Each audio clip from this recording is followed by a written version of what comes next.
My boss was paying me under the table, so I reported him and now he's in prison. Here's what happened. Subscribe to Am I the Jerk on YouTube and hit the bell for notifications.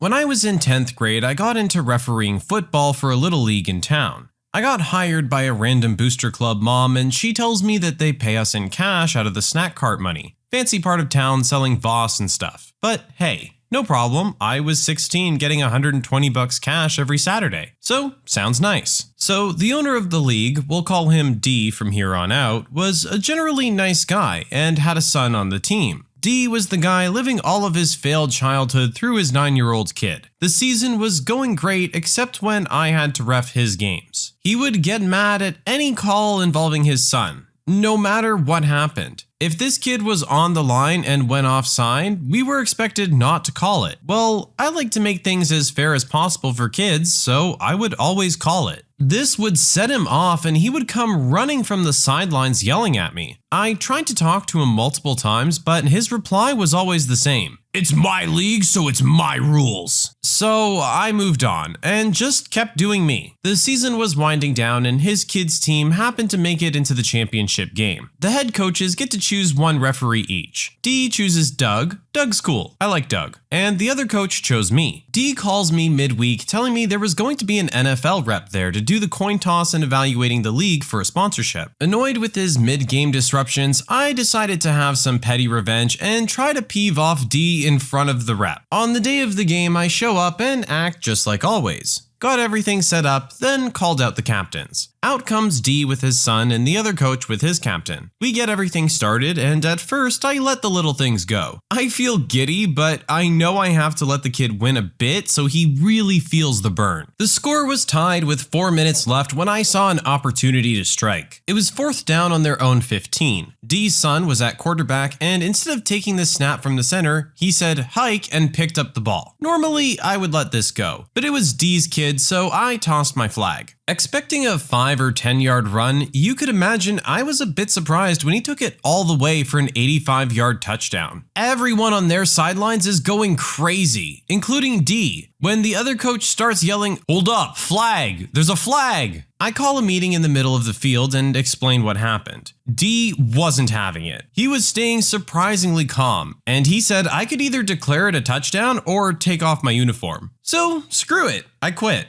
I'm waiting for the booster lady to pay me when she gets a call and says, "D told me not to pay you." I waited till D was available and had it out with him when he makes it clear that I was paid under the table and that I could basically go get screwed. Time for some serious revenge. I talked to that NFL rep on the way out and tell him what's going on, and he seemed a little peeved off. Then I went ahead and gave a call to the IRS and gave them all the information I had. I forgot about it for a few weeks. Then I got a call from Doug asking if I was the one that called him in, and he explained that D had 6 other businesses that had a lot of under-table dealings. He ends the call by saying, "That was pretty messed up. It was just a little league football game. It didn't have to end like this." D had a multi-million-dollar house, 2 nice cars, and a loving family, and $120 screwed him out of all of it. So you tell me, was I really being a jerk? Okay, so for this one, on the surface, I would say yes, the original poster does seem like a bit of a jerk. It seems like a rather big punishment for what might otherwise be considered a minor slight. However, as it was stated, he was doing this across 6 different businesses and had clearly developed this attitude over time. So it would lead me to believe that he was probably screwing over a lot of people this way. Not to mention the laws he was breaking by paying everyone under the table and probably keeping a little extra money for himself, hence the multi-million-dollar home and 2 nice cars and all of that. So while this act from our original poster might seem petty and over the top, I feel this may just be the karmic straw that broke the camel's back, and that D was actually probably deserving of this for quite a while, and it just took one person to actually take action and all the dominoes started to fall. If this man's in prison, it's because he deserves it. So I hold no fault against the original poster on this one. My horrible teacher told the other kids in my class about my medical condition, so I got her fired. So this happens back in freshman year of high school for me, about 20 years ago. Little bit of backstory, I was born with neurofibromatosis, a genetic condition that causes tumor growth on nerve endings and a large list of other problems like early onset puberty, blindness, epilepsy, death, etc. I had this teacher who, if you called her an ancient old hag, you'd be being polite. For whatever reason, she had it out for me. I can only pin it down to her being a bully. Now, I had been sick because of my medical condition and had action plans with the school as to not fall behind. The teacher knew of my condition because of this. So one day I come into the classroom and there's a depiction of me on the whiteboard with the words "tumor boy" above it. The teacher just shrugged and laughed. She had disclosed my medical condition to the entire class. I tell the principal, nothing. The guidance counselor, nothing. My parents, nothing. Nobody believes me. It's my word against hers. So for now, I let it go. I'm very patient, so I know I'll get another opportunity. In another incident, she hits my hand with a ruler when I ask her to stop taunting me in front of the other students. My medical condition is nobody's business but my own. She tells the class I have brain tumors, which is why my head is so large. She also points out that I have them in my feet. Again disclosing private medical information just to be a vile person. I again go through everyone. Again, nobody believes me. So then I get a mild case of the flu and miss about a week of school. So I ask if I can bring a recorder to school to tape lessons to catch up. It's immediately put in my file, but for whatever reason, she missed this meeting. Still, it's in my file, so she should know about the agreement. So now I know if she acts like a rancid witch again, she's toast. All I need is bait, which pretty much just takes me showing up. The very next day at school, I'm sitting in class with the recorder taping in my bag, and she starts her daily routine of asking someone to draw a picture of me and all my tumors on the whiteboard. I again ask her to stop, and this is where the book is thrown at my head, with a loud thud followed by a profanity-filled tirade about how terrible of a child I am. It's at this point I stop the recorder and tell her exactly what I think of her, and am then physically removed from the class and taken to the principal's office, and I'm expelled. Once I got home is when I showed my parents the tape. Within 20 minutes, we're back at the school playing it for the principal and vice principal and threatening legal action. Needless to say, my expulsion is lifted and she's fired on the spot just before retirement, losing her retirement money. She even called me after and asked, "Why are you doing this?" I simply told her she did it to herself and hung up. But was I being a jerk? No, not at all. This teacher actually sounds like one of the most horrible people that might exist in this world. It's unbelievable that you would treat a child with a condition that serious so horribly. Maybe because she thought she'd been around so long she could just do whatever the heck she wanted? I mean, the ruler smack makes her sound pretty old school, so who knows how old this woman actually is. Apparently she was just about to come up on retirement. All I can really say on this one is I hope she learned a lesson. Unfortunately, given how horrible this woman seems to sound, probably not. I also just realized I called her horrible about 12 times there, but I really don't know what other word to use.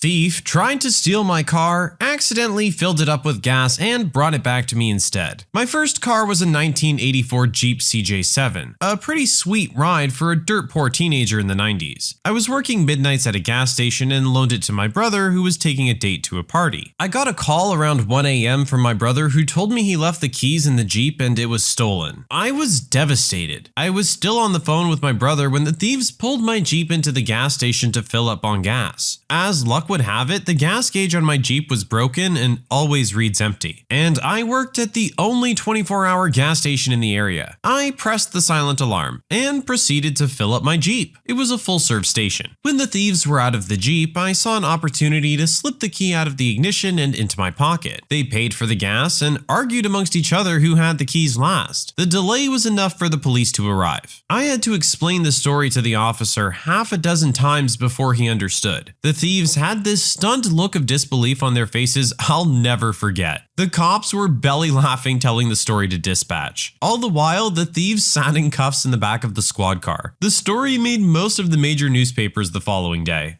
What a bunch of jerks. This is probably the most perfect story. We start off on a high note with a teenager who's got a sweet ride. The story takes a turn and it gets stolen, and our hearts are broken for him. But lo and behold, the universe comes to his aid and hand delivers his stolen item right back to him, along with the thieves that took it. And as a bonus, they fill up his tank for him. I really love this one, honestly. Thank you for sharing this with us, original poster. I left my son's wedding after he denied his stepmom a mother-son dance. My son, Jordan, is 27. His stepmom, Natalie, came into his life when he was 16. His mom had passed away when he was 13. Jordan never really considered Natalie as his mom. He refused to let her get close and shut down every attempt to have a close relationship. He even moved in with his aunt months after Natalie and I got married. As years went by, they started reconciling and seeing each other more often. He invited us to his wedding, which took place a few days ago. We got there and the atmosphere was great, until later when I found out that Jordan had denied Natalie a mother-son dance and instead chose his aunt to dance with him. Natalie told me this minutes later and I couldn't help but feel irritated and get quite upset. I decided to get up and leave and we both left. I got calls from my family after they saw me leave, and Jordan called later and I told him why I did it. He got mad and said it was his wedding and that his aunt is basically a mother to him, and said that Natalie shouldn't expect special treatment. I said it's not special treatment, but a tradition. Besides that, he hurt her feelings for no reason other than for the sake of being malicious. He got offended and accused me of ruining his day and causing a scene. Now the family sided with him and said I shouldn't have left, no matter what. So was I the jerk? Yes, you were the jerk. This is your son's wedding day. That's who he wants to dance with for his mother-son dance. It's not about you. It's not about your new wife. Let him have his day. If it really bothered you this much, you could always have a follow-up conversation afterwards. But at this point, what's done is done. He gets one dance with one person who he feels is important to him, and he chose his aunt. To be fair, I feel the stepmom shouldn't really be surprised by this. Just because things are going well lately doesn't automatically put you at the top of the list. I feel our poster's very much only seeing it from the one side, and not seeing it from his son's side. The behavior of our original poster and his wife only succeeded in escalating the situation beyond what it already was. I understand feeling that little stab, but you have to let it go. Getting up and walking out on your son's wedding is not worth everything that comes with it. As always, I hope they sat down and had a conversation and were able to hash everything out. I had to tell my friend that the lengths she's going to interfere with my marriage is unhealthy. My oldest friend's wife, Olive, used to be my good friend too a few years back. Then we drifted apart and later she became close friends with my wife, Natalie. Olive has a lot of issues with our marriage for some reason, and she tries to influence Natalie a lot. Her biggest issue is with how Natalie and I handle our finances. Natalie has a history of making bad financial decisions and racking up credit card debt. For that reason, she does not have access to my savings account. I make 3 times as much as Natalie, and she's terrible at saving money. So almost all of the money in the savings account was put there by me. Despite this, I think of that money as both of ours, and one day it will go towards the purchase of our shared home. For some mysterious reason, Natalie told Olive all about our finances during a night of drinking, and Olive has been obsessed with it since. She told Natalie she should demand access to the savings account, spend as much on clothes as she wants, and other things like that. I really don't think it's a coincidence that after every single night out, Natalie starts a fight with me about our finances, especially since Natalie brought up how Olive and her husband do their finances in a much better way. Now, to the point, I have a full remote job at a foreign company that pays way better than the ones in my country. I alone make more in a month than my friend and Olive together. Just 1.5 months ago, Olive managed to get a full remote job like mine too. So naturally, now she's trying to act like a role model I should follow and tells my wife things like, now I make 3 times as much as my husband, but he has access to every penny. Natalie, this is what you and your husband should do too. You should demand it. After Natalie told me this, I messaged Olive and told her to stop. She told me that if I don't like that she's helping Natalie build some standards and making her question things, maybe I should try being a better husband to her. I replied that her obsession with my marriage is unhealthy, and going out of her way and interviewing dozens of foreign companies just to be able to interfere with my marriage even more is really insane. She then said I was showing symptoms of paranoia and should seek psychiatric help. It's Natalie who comes to her for advice on our marriage, and she only answers her. Yeah, that's a load of bull. I know Olive. I know she becomes obsessed with things and keeps pushing until she gets what she wants. I know I'm right, but maybe my approach was wrong and should have invited her to a coffee or something first and asked her to stop in a more cultured manner. On the other hand, she's acting really insane. So am I the jerk? So for this one, I feel like we might not be getting all the information given that we're only seeing one side of the story. But given this is all the information we have, we will proceed with it as is. I don't feel the husband's being a jerk here. As he said, there's a history of bad financial decisions going on here with his wife. And saving up for a house or retirement or anything like that can be very difficult. So I understand the husband wanting to make sure that he can secure that future for him and his wife, given that he's making good money right now. I will also point out that they're specifically talking about a savings account here, meaning there may be another shared account in which there is money put in and Natalie is free to use it as she likes. But having a savings account is incredibly important, and if the concern is that as soon as Natalie gets it, she's just gonna go out and spend it all on clothes, I agree that she shouldn't have access to it. And yes, this is a problem that needs to be sorted out between the husband and his wife. The friend is nowhere involved in this conversation, hence why I've barely mentioned her up till now. But regardless of what the issue may be between the husband and wife, I do feel that the friend really needs to mind her own business. She's just stirring the pot. There was no issue until she went along and started making issues. You're not being a friend at this point. So ultimately, no, I don't think our original poster is the jerk here. I told my sister she can't move out with me unless she gets a job. She claims she's disabled and I have to let her regardless. I, 27-year-old male, am currently in the process of purchasing land to build a home on, and my sister, 25-year-old female, wants to move out with me when the house is completed. Currently, we both live with our parents. However, I've told her that I would only allow this if she can afford rent. Below market, of course, as she's my sister, since I will have a mortgage and utilities to pay for. However, she's currently on government benefits, as she's unemployed, and barely gets enough to fund her current lifestyle while living with my parents, occasionally having to ask them for additional money. So why would I expect she would be able to afford anything when she moves out, on top of having to pay rent? When I explained this to her, she got very upset at me, acting as if I have no choice in the matter and yells saying that I'm only doing this to her because she's disabled. She has a history of depression and other neurological issues, which is why she isn't working now. Even with government rent assistance, she would only be receiving at most an additional $75 a week, which is barely anything. I've encouraged her to look for job opportunities, but she isn't making any effort, saying she's disabled, and barely looks after her own health. I often have to remind her at times about scheduling medical appointments. I understand she wants to move out in order to change her environment. She's always in her tiny cramped bedroom and has a strained relationship with my mom. But to be quite honest, I don't have the willpower to deal with all of her issues and have it carry on into the next major chapter of my life. It's just an energy I don't want around me anymore. I feel like it's not my responsibility to essentially look after her, and I've worked my butt off to get to this point in my life. I truly want her to get better, but there's a line where it's like, to what end? So please tell me, am I being a jerk?